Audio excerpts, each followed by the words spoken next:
सारस्वते देवे गौरवाणी प्रचारिणे निर्विशेष शून्यवादी पाश्चात्य देशधारिणे जय श्री कृष्ण चैतन्य प्रभु नित्यानंद श्री अद्वैत गदाधर श्रीवासादि गौरभक्तवृंद हरे कृष्ण कृष्ण कृष्ण हरे हरे हरे राम राम राम हरे हरे।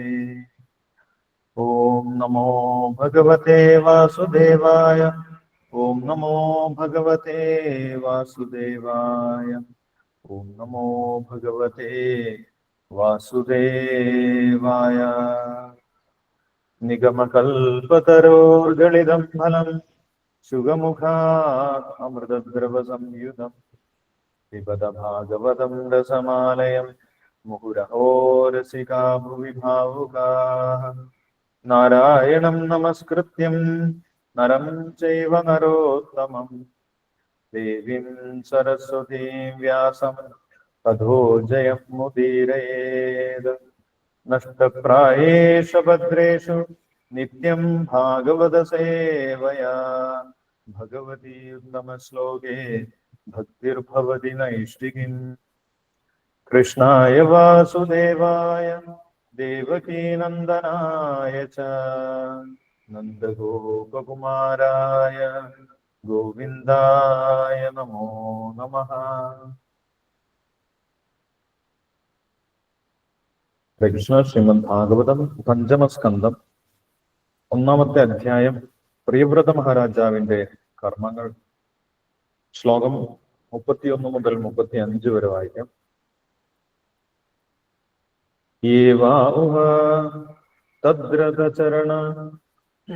തദ്രതചരണനേമികൃത പരിഘാതാസ്തേ സപ്ത സിന്ധവാസൻ യദ ഏവ കൃതാ സപ്തഭുവോ ദീപാഃ ജംബൂപ്ലക്ഷാശാൽമലീ കുശക്രൗഞ്ചശാഖാ പുഷ്കരസംജ്ഞാസ്തേഷാം പരിമാണം പൂർവസ്മാത് ഉത്തരോ യഥാ സംഖ്യം ദ്വിഗുണമാനേന ബഹി സമന്തദാ ഉപക്ലപ്താഃ ചാരോദേ ഇക്ഷുരസോദ സുരോദാഘൃതോദ ക്ഷീരോദ ദധിമണ്ഡോദ ശുദ്ധോദാഃ സപ്തജലധയഃ സപ്തദ്വീപപരിഖാ ഇവാഭ്യന്തരദ്വീപസമാന ഏകൈകസ്യേന യഥാനുപൂർവം സപ്തസ്വപി ബഹിർദ്വീപേഷു പൃഥക് പരിതാ ഉപകൽപിതാസ്തേഷു ജംബാദിഷു ബർഹിഷ്മദീപതിരനുവ്രതാൻ ആത്മജാൻ അഗ്നീന്ദ്ര ഇത്മജിഹ്വാ യജ്ഞബാഹു ഹിരണ്യരേതോ ഘൃതപൃഷ്ഠാ മേധാതിഥി വീതിഹോത്ര സംജ്ഞാൻ യഥാ സംഖ്യേനേകൈക അസ്മിന്നേക ഏവാധിപതിം വിദധേ ദുഹീതരം ജോർജസ്വതീം നാമോ ഉശനസേ പ്രായച്ഛത് യസ്യ മാസീത് ദേവയാനി നാമ കാവ്യസുതാ നൈവം വിദ പുരുഷകാര ഉരുക്രമസ്യ പുംസാം തദംഘ്രിരജസാചിതഷഡ്ഗുണാനാം ചിത്രം വിദൂര വിഗത സകൃതാദധീത യന്നാമധേയമധുനാ സജഹാതി ബന്ധം. വിവർത്തനം വായിച്ചോളൂ. ഹരേ കൃഷ്ണ പ്രഭുജി. ജയശ്രീ മാതാജി വായിച്ചു. ഹരേ കൃഷ്ണ. ഓം നമോ ഭഗവതേ വാസുദേവായ. ഓം നമോ ഭഗവതേ വാസുദേവായ. ഓം നമോ ഭഗവതേ വാസുദേവായ. ശ്രീമദ് ഭാഗവതം പഞ്ചമസ്കന്ധം അധ്യായം 1 പ്രിയവ്രത മഹാരാജാവിന്റെ കർമ്മങ്ങൾ. ശ്ലോകം 31. യേവാഉഹ തദദ്രചരണനേമീകൃത പരിഘാതസ്തേ സപ്തസിന്ധവ ആസൻ യദ ഏവ കൃതാഃ സപ്തഭുവോ ദീപാഃ. വിവർത്തനം. പ്രിയവ്രതൻ സൂര്യന്റെ പിന്നാലെ അവന്റെ രഥമോടിച്ചപ്പോഴുണ്ടായ രഥചക്രച്ചാലുകൾ പിന്നീട് ഭൂമണ്ഡലമെന്നറിയപ്പെടുന്ന ഗ്രഹസംവിധാനത്തെ 7 ദ്വീപുകളായി വിഭജിച്ച സപ്തസാഗരങ്ങളായി പരിണമിച്ചു. ഹരികൃഷ്ണ. ശ്ലോകം 32. ജംബുപ്ലക്ഷ ശാദ്മലീ കുശക്രൗഞ്ച ശാഖ പുഷ്കര സംജാസ്തേഷാം പരിമാണം പൂർവസ്മാദുത്തരോ യഥാസംഖ്യം ദ്വിഗുണമാനേന ബഹിം സമന്ത ഉപക്ലപ്താഃ. വിവർത്തനം. ജംബു, പ്ലക്ഷം, ശാൽമലി, കുശം, ക്രൗഞ്ചം, ശാഖം, പുഷ്കരം എന്നിവയാണ് സപ്തദ്വീപുകൾ. ഇവയോരോന്നും ഒന്നിനുമീതെ മറ്റേത് എന്ന നിലയിലും മുന്നിലുള്ളതിനേക്കാൾ ഇരട്ടി വലിപ്പമുള്ളതും ഒരു ദ്രവവസ്തുവിനാൽ ചുറ്റപ്പെട്ടതുമാണ്. ശ്ലോകം 33. ക്ഷാരോദേ ഇക്ഷുരസോദ സുരോദ കൃതോദ ക്ഷീരോദ ദധിമന്തോദ ശുദ്ധോദാഹ സപ്തജലധയഃ സപ്തദീപപരിഖാ ഇവാഭ്യന്തരദീപസമാന ഏകൈകേശേന യഥാനുപൂർവം സപ്തസ്വപി ബർഹിദ്ദീപേഷു പൃഥക് പരിത ഉപകൽപിതാസ്തേഷു ജംബാദീഷു ബഹിർഷ്മദീ പരിതനുവൃതാത്മജാൻ അഗ്നിധ്രേ ഇദ്മജിഹ്വ യജ്ഞബാഹു ഹിരണ്യരേതോ കൃതപൃഷ്ട മേധാതിഥി വീതിഹോത്ര സംജാൻ യഥാസംഖ്യേന ഏകസ്മിൻ ഏകമേവാധിപതിം വിദധേ. വിവർത്തനം. യഥാക്രമം ഉപ്പുജലം, കരിമ്പുനീര്, മദ്യം, നെയ്യ്, പാല്, കടഞ്ഞെടുത്ത തൈര്, മധുരമുള്ള കുടിവെള്ളം എന്നിവ നിറഞ്ഞതാണ് സപ്തസാഗരങ്ങൾ. എല്ലാ ദ്വീപുകളും ഈ സമുദ്രങ്ങളാൽ സമ്പൂർണമായി ചുറ്റപ്പെട്ടവയും ഓരോ സമുദ്രവും ദ്വീപിന്റെ വീതിക്കും ചുറ്റളവിനും തുല്യ വിസ്തൃതിയുള്ളതുമാണ്. ബഹിഷ്മതി രാജ്ഞിയുടെ ഭർത്താവായ പ്രിയവ്രത മഹാരാജാവ് ഈ ദ്വീപുകളുടെ പരമാധികാരം തന്റെ യഥാക്രമത്തിലുള്ള പുത്രന്മാരായ അഗ്നീന്ദ്രൻ, ഇദ്മജിഹ്വൻ, യജ്ഞബാഹു, ഹിരണ്യരേതസ്, കൃതപൃഷ്ടൻ, മേധാതിഥി, വീതിഹോത്രൻ എന്നിവർക്ക് നൽകി. അപ്രകാരം അവർ ഓരോരുത്തരും പിതാവിന്റെ ആജ്ഞപ്രകാരം രാജാക്കന്മാരായി. ഹരികൃഷ്ണ. ശ്ലോകം 34. ദുഹിതരം ച ഊർജസ്വതീം നാമോ ഉശനസേ പ്രായച്ഛത് യസ്യാമാസീദ് ദേവയാനി നാമ കാവ്യസുധാഃ. വിവർത്തനം. പ്രിയവ്രത മഹാരാജാവ് പിന്നീട് തന്റെ പുത്രി ഊർജസ്വതിയെ ശുക്രാചാര്യന് വിവാഹം ചെയ്തു കൊടുക്കുകയും അവൻ അവളിൽ ദേവയാനി എന്നു പേരുള്ള ഒരു പുത്രിക്ക് ജന്മം നൽകുകയും ചെയ്തു. ഹരികൃഷ്ണ. ശ്ലോകം 35. നൈവം വിധ പുരുഷകാര ഉരിക്രമസ്യ പുംസാം തദം ഘൃരജസോ ജിതഷഡ്ഗുണാനാം ചിത്രം വിദൂര വിഗതഃ സകൃദാതീത യന്നാമധേയമധുനാ സജഹാതീത ബന്ധം. വിവർത്തനം. എന്റെ പ്രിയപ്പെട്ട രാജാവേ, ഭഗവാന്റെ പാദപങ്കജങ്ങളുടെ ധൂളിയിൽ ശരണം പ്രാപിച്ച ഒരു ഭക്തന് 6 ഭൗതിക ശിക്ഷകളെയും വിശപ്പ്, ദാഹം, ദുഃഖം, മിഥ്യാമോഹം, വാർദ്ധക്യം, മരണം അതിവേഗം അതീന്ദ്രീകരിക്കാനും മനസ്സിനെയും പഞ്ചേന്ദ്രിയങ്ങളെയും ജയിക്കാനും കഴിയും. 4 വർണ്ണങ്ങളുടെയും അധികാരാതിർത്തിക്ക് പുറത്തു വരുന്ന ഒരു വ്യക്തിക്ക് പോലും, മറ്റു വാക്കുകളിൽ പറഞ്ഞാൽ അസ്പൃശ്യനായ ഒരു വ്യക്തിക്ക് പോലും ഭഗവാന്റെ ദിവ്യനാമം ഒരിക്കൽ മാത്രം ഉച്ചരിക്കുന്ന പക്ഷം തൽക്ഷണം ഭൗതികാസ്തിത്വത്തിന്റെ ബന്ധനത്തിൽ നിന്ന് മോചിതനാകാമെന്നിരിക്കെ ഒരു പരിശുദ്ധ ഭക്തനെ സംബന്ധിച്ച് ഇത് വലിയ അത്ഭുതമുളവാക്കുന്ന കാര്യമല്ല. ഹരേ കൃഷ്ണ കൃഷ്ണ കൃഷ്ണ ഹരേ ഹരേ, ഹരേ രാമ രാമ രാമ ഹരേ ഹരേ. ഹരേ കൃഷ്ണ പ്രഭുജി.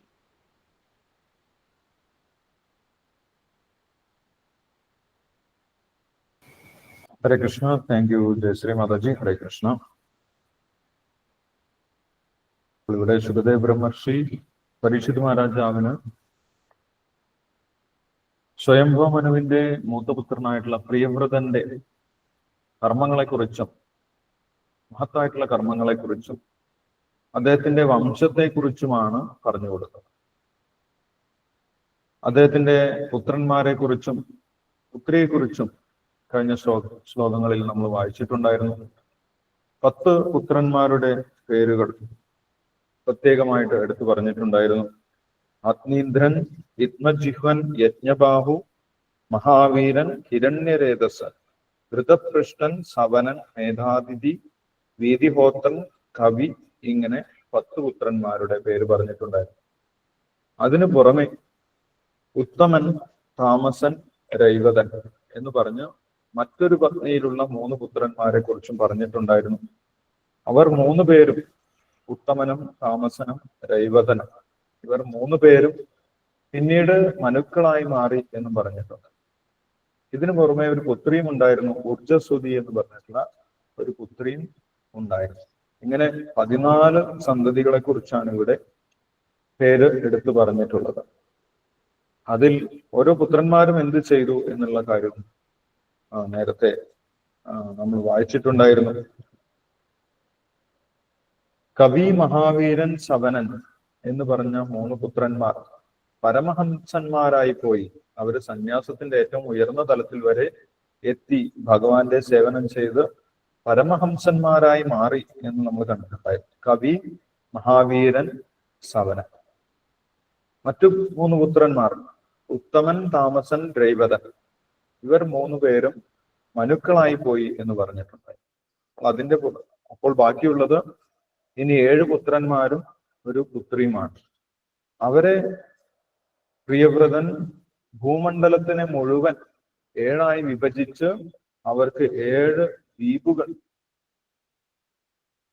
ഭരിക്കാനായി കൊടുത്തിട്ടുണ്ടായിരുന്നു, ഭരിക്കാനായി ഏൽപ്പിച്ചു എന്ന് നമുക്കിവിടെ കാണാൻ സാധിക്കും.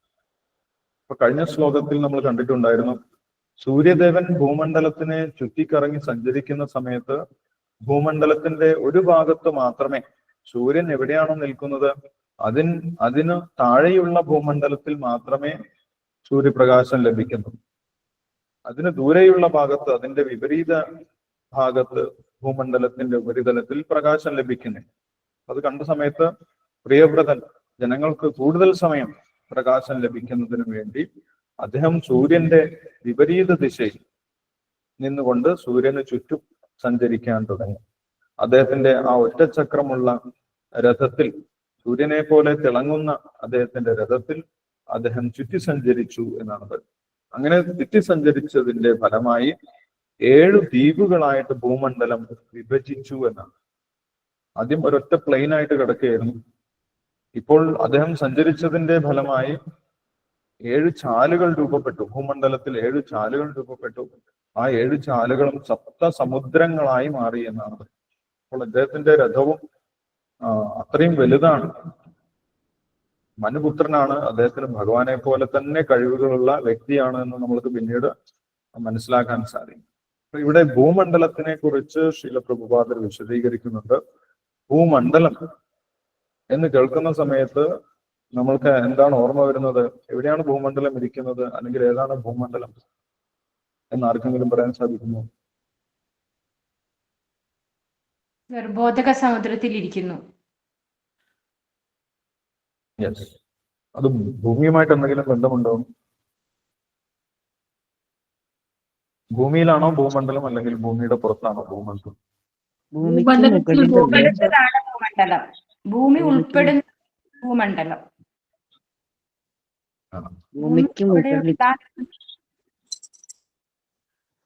സംശയങ്ങളുണ്ടാവും അല്ലെ? അപ്പൊ ശിലപ്രഭാതർ ഇവിടെ വിശദീകരിക്കുന്നുണ്ട്. ശിലപ്രഭാതർ വിശദീകരിക്കുന്നുണ്ട് 14 മണ്ഡലങ്ങളാണുള്ളത് അല്ലെ? ഭൂമണ്ഡലം, അതിന് മുകളിൽ ഭൂവർമണ്ഡലം, സ്വർഗമണ്ഡലം എന്ന് പറഞ്ഞിട്ട് വ്യത്യസ്ത മണ്ഡലങ്ങളാണുള്ളത്. അതിൽ മധ്യേയുള്ള നടുക്ക് ഭാഗത്തുള്ള ഭൂമി ഉൾപ്പെടെയുള്ള എല്ലാ ഗ്രഹങ്ങളും, ഭൂമിയുടെ നിലവാരത്തിലുള്ള എല്ലാ ഗ്രഹങ്ങളും ഉൾപ്പെടുന്ന ആ പ്രദേശത്തിനാണ് ഭൂമണ്ഡലം എന്ന് പറയുന്നത്. ഇത് ഭൂമിയിലുള്ള ഒരു സ്ഥലമല്ല. ഭൂമിയിൽ നമുക്ക് ഭൂമണ്ഡലം കാണാൻ സാധിക്കും.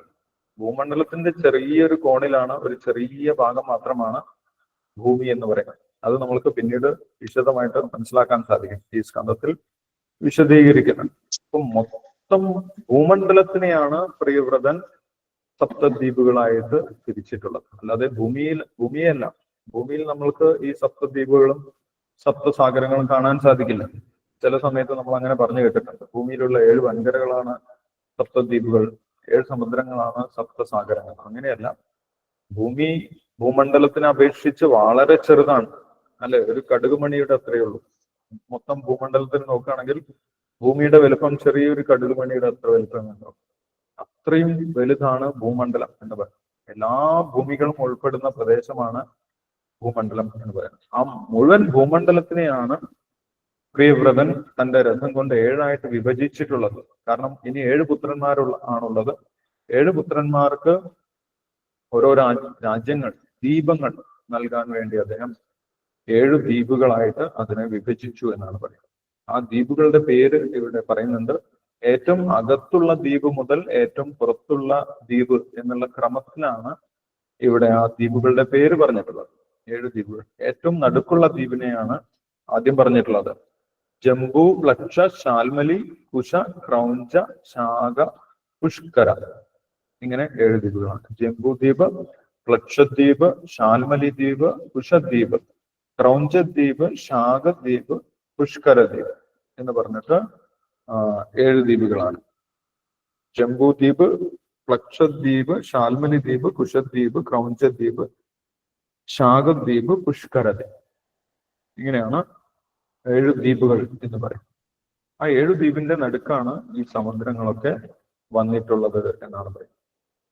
അപ്പോൾ ഓരോ സമുദ്രത്തിനും ഓരോ പ്രത്യേകതയുണ്ട്.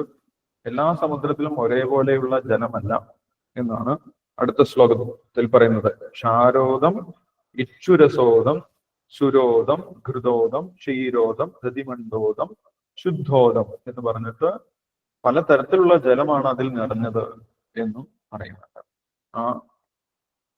അതിന്റെ ക്രമം ഇവിടെ പറയുന്നുണ്ട്. ജംബൂദ്വീപം കഴിഞ്ഞ ഉടനെയുള്ള, ജംബൂദ്വീപത്തിന്റെ ചുറ്റുമുള്ള സമുദ്രമാണ് ക്ഷാരോദം അല്ലെങ്കിൽ ഉപ്പുവെള്ളം നിറഞ്ഞിട്ടുള്ള സമുദ്രം എന്ന് പറയും. അടുത്തത് രണ്ടാമത്തേത് പ്ലക്ഷദ്വീപമാണ്. ആ പ്ലക്ഷദ്വീപം കഴിഞ്ഞിട്ടുള്ള സമുദ്രമാണ് കരിമ്പ് നീര് കൊണ്ടുള്ള, ഇച്ചുരസോദം, കരിമ്പ് നീര് കൊണ്ടുള്ള സമുദ്രം എന്ന് പറയുന്നത്. മൂന്നാമത്തേത് ശാൽമലി ദ്വീപമാണ്. ശാൽമലി ദ്വീപത്തിന്റെ പുറമേയുള്ളത് മദ്യം കൊണ്ട് നിറഞ്ഞിട്ടുള്ള സമുദ്രമാണ് എന്ന് പറയും. കുശദ്വീപം, 4ാമത്തെ ദ്വീപമാണ് കുശദ്വീപം. കുശദ്വീപത്തിന്റെ പുറമേയുള്ള സമുദ്രം എന്ന് പറയുന്നത് തൈര് കൊണ്ടുള്ള സമുദ്രമാണ് എന്ന് പറയും. 5ാമത്തെ ദ്വീപം ക്രൗഞ്ചദ്വീപമാണ്. ആ ക്രൗഞ്ചദ്വീപത്തിന്റെ പുറമേയുള്ളത് ക്ഷീരസമുദ്രമാണ്, പാല് കൊണ്ടുള്ള സമുദ്രമാണ്. അപ്പോൾ ഈ ഒരു സമുദ്രത്തിലാണ് 5ാമത്തെ ക്രൗഞ്ചദ്വീപത്തിന്റെ പുറമേയുള്ള ക്ഷീരസമുദ്രത്തിൽ വെച്ചാണ് പാലാഴി മഥനം നടന്നത്. ഭൂമണ്ഡലത്തിലാണ് ദേവന്മാരും അസുരന്മാരും പിന്നീട് മന്ധരാപർവ്വതത്തിനെ ഉപയോഗിച്ച് പാലാഴി മഥനം നടത്തുന്നത്.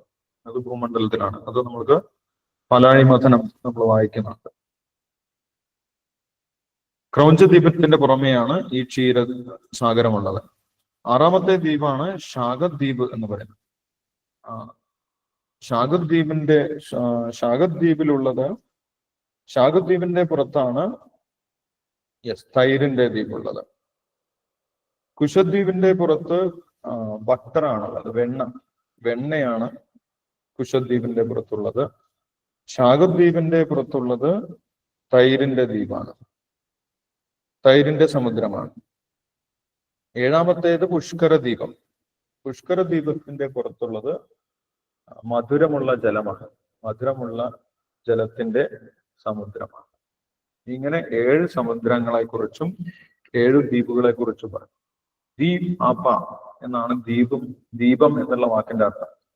ദ്വീ എന്ന് പറഞ്ഞു കഴിഞ്ഞാൽ 2 ഭാഗത്തും എന്നാണ്. ആപം എന്ന് പറഞ്ഞു കഴിഞ്ഞാൽ ജലം. 2 ഭാഗത്തും ജലമുള്ളത്, അതാണ് ദ്വീപം എന്ന് പറയുന്നത്. നമ്മൾ നോക്കിക്കഴിഞ്ഞാൽ ഓരോ ദ്വീപിന്റെയും 2 ഭാഗത്തും ജലസമുദ്രങ്ങളായിരിക്കും, വ്യത്യസ്ത തരത്തിലുള്ള ജലസമുദ്രങ്ങളായിരിക്കും എന്ന് പറയുന്നത്. അതിന്റെ അളവിനെ കുറിച്ചും പറയുന്നുണ്ട്. പരീക്ഷിത് മഹാരാജാവ് അതിന്റെ അളവ്, അതിന് എത്ര വലുപ്പമുണ്ട് എന്നൊക്കെ ചോദിച്ചിട്ടുണ്ടായിരുന്നു. അത് 32ാമത്തെ ശ്ലോകത്തിൽ പറയുന്നുണ്ട്. പരിമാണം പൂർവസ്മാത് ഉത്തരോ യഥാസംഖ്യം ദ്വിഗുണമാനേന ബഹി. ദ്വിഗുണം, അകത്തുള്ള ദ്വീപിനേക്കാൾ ഇരട്ടി വലുപ്പമാണ് അതിന്റെ തൊട്ടപ്പുറത്തുള്ള ദ്വീപിന് എന്നാണ് പറയുന്നത്. തൊട്ടകത്തുള്ള ദ്വീപിനേക്കാൾ ഇരട്ടി വ്യാസമാണ്, ഇരട്ടി വലുപ്പമാണ്, ഇരട്ടി വീതിയാണ് പുറത്തുള്ള ദ്വീപിന്. ഇങ്ങനെ ഓരോ ദ്വീപും പുറത്തേക്ക് പോകുന്നതിനനുസരിച്ച് പരിമാണം പൂർവസ്മാത് ഉത്തരോത്തരവും പുറമേക്ക് പോകുന്നതിനനുസരിച്ച് പുറത്തുള്ള ദ്വീപിന്റെ വലുപ്പം തൊട്ടകത്തുള്ള ദ്വീപിനേക്കാൾ ഇരട്ടിയായിട്ട് മാറുന്നതാണ്. അകത്തുള്ള ദ്വീപിനേക്കാൾ ഇരട്ടി വലുപ്പമായിരിക്കും, ഇരട്ടി വീതിയായിരിക്കും പുറത്തുള്ള ദ്വീപിന് എന്നാണ് പറഞ്ഞിട്ടുള്ളത്. അപ്പോൾ ആ സപ്തദ്വീപുകളുടെ പേരുകളും പറഞ്ഞു. അപ്പോൾ ആ ദ്വീപിന്റെ വലുപ്പത്തിന്റെ ഉദാഹരണം ശ്രീല പ്രഭുപാദർ പറയുന്നുണ്ട് 33-ാമത്തെ ശ്ലോകത്തിന്റെ ഭാവാർത്ഥത്തിന്റെ അവസാനത്തിൽ. ഏറ്റവും നടുക്കുള്ള ദ്വീപിന്റെ വലുപ്പം ഇവിടെ പറയുന്നുണ്ട് 1,00,000 യോജനയാണ് എന്ന് പറയും. അല്ലെ, ഏറ്റവും നടുക്കുള്ളത് ജംബൂദ്വീപാണെന്ന് നമുക്കറിയാം. ജ്ഞാനപ്പാനയിലും പറയുന്നുണ്ട് ലവണാംബുദി മധ്യേ വിളങ്ങുന്ന ജംബൂദ്വീപ് ഒരു യോജന ലക്ഷവം എന്നവിടെ പറയുന്നത്. ലവണാംബുദി മധ്യേ വിളങ്ങുന്ന ജംബൂദ്വീപ് ഒരു യോജന ലക്ഷവും, 1,00,000 യോജനയാണ് ഏറ്റവും നടുക്കുള്ള ഏറ്റവും ചെറിയ ദ്വീപിന്റെ വലിപ്പം.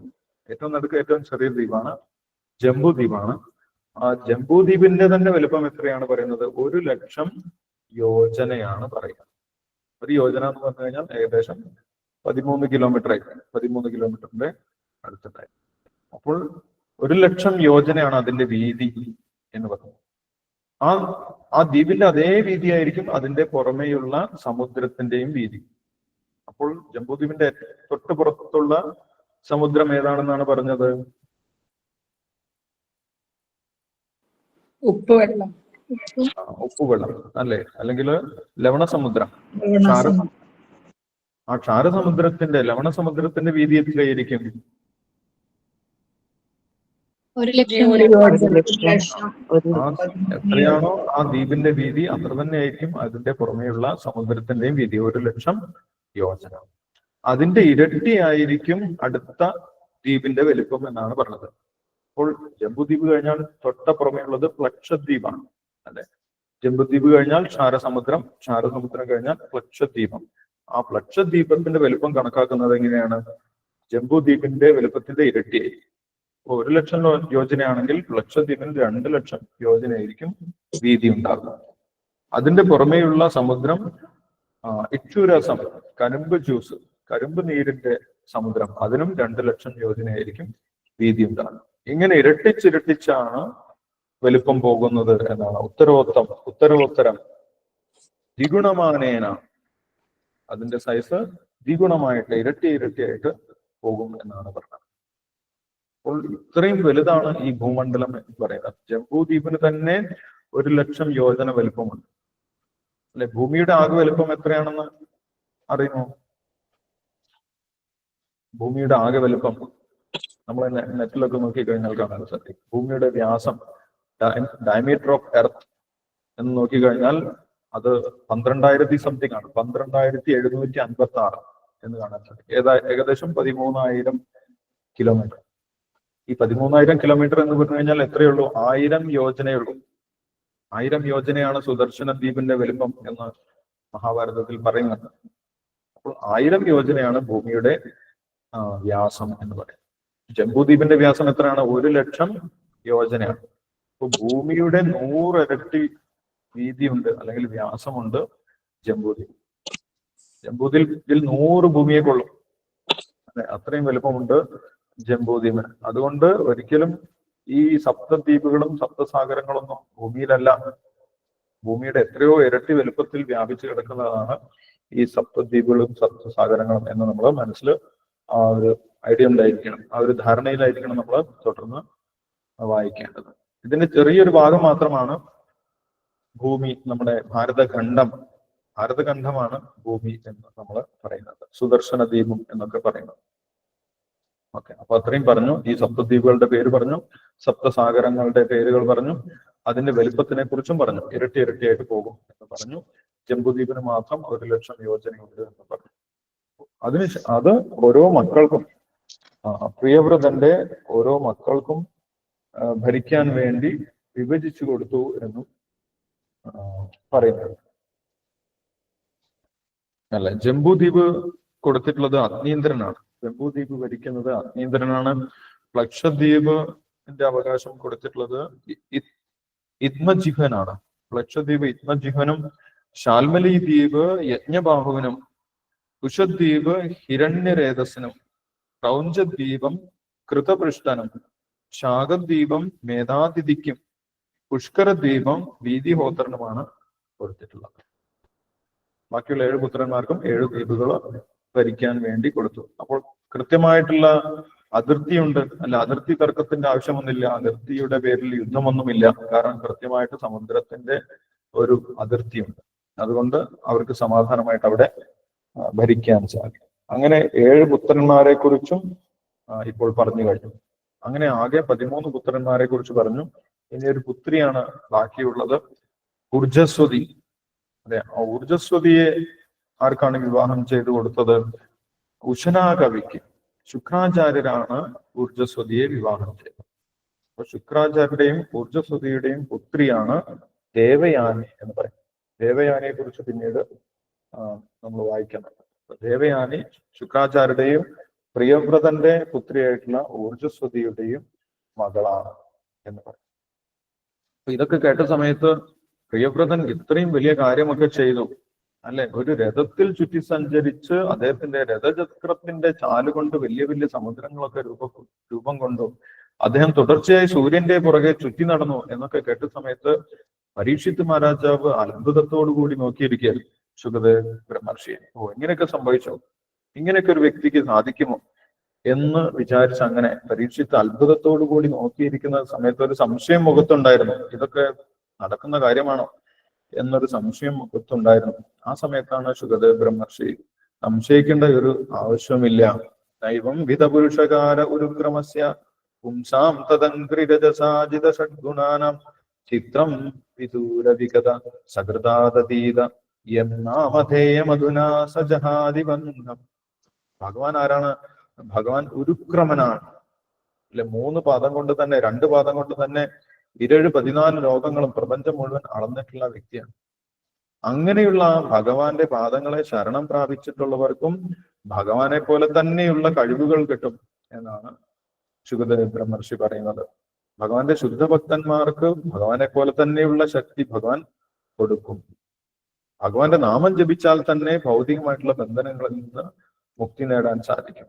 അങ്ങനെയുള്ള ഭഗവാന്റെ പാദങ്ങളെ ശരണം പ്രാപിച്ചവർക്ക് എന്താണ് ചെയ്യാൻ സാധിക്കാത്തത് എന്നാണ് ശുകദേവ് ബ്രഹ്മർഷി ചോദിക്കുന്നത്.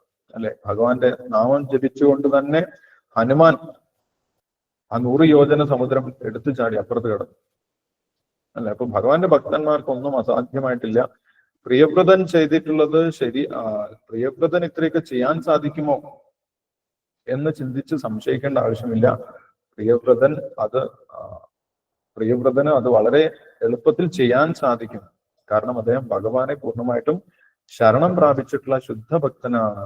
അതുകൊണ്ട് സംശയിക്കേണ്ട യാതൊരു ആവശ്യമില്ല എന്നാണ് ഇവിടെ 35ാമത്തെ ശ്ലോകത്തിൽ ശുകദേവ് ബ്രഹ്മർഷി പറഞ്ഞത്. ഇതെല്ലാം കെട്ടുകഥകളല്ല, സത്യമായിട്ടും നടന്നിട്ടുള്ള കാര്യമാണ്. കാരണം അദ്ദേഹം മനുപുത്രനാണ്, സാധാരണ ഒരു വ്യക്തിയല്ല, ബ്രഹ്മാവിന്റെ പുത്രന്റെ പുത്രനാണ്. അപ്പോൾ അങ്ങനെയുള്ള കഴിവുകൾ അവർക്കും ഉണ്ടായിരിക്കും. ഇനി സംശയിക്കേണ്ട യാതൊരു ആവശ്യമില്ല എന്ന് പരീക്ഷിത് മഹാരാജാവിന് ശുകദേവ് ബ്രഹ്മർഷി പറഞ്ഞു കൊടുക്കും. അപ്പോൾ അതിന്റെ ശേഷം പ്രിയവ്രതൻ രാജ്യം ഭരിച്ചപ്പോൾ അദ്ദേഹത്തിന് മനസ്സിലുണ്ടായ മാറ്റം, പിന്നീട് അദ്ദേഹത്തിന് ഭൗതികമായിട്ടുള്ള വിരക്തി വന്ന കാര്യങ്ങളൊക്കെ അടുത്ത ശ്ലോകങ്ങളിൽ പറയുന്നു. അത് നമുക്ക് അടുത്ത ദിവസം വായിക്കാം. നമുക്ക് നാമജപം തുടരാം. ഹരേ കൃഷ്ണ.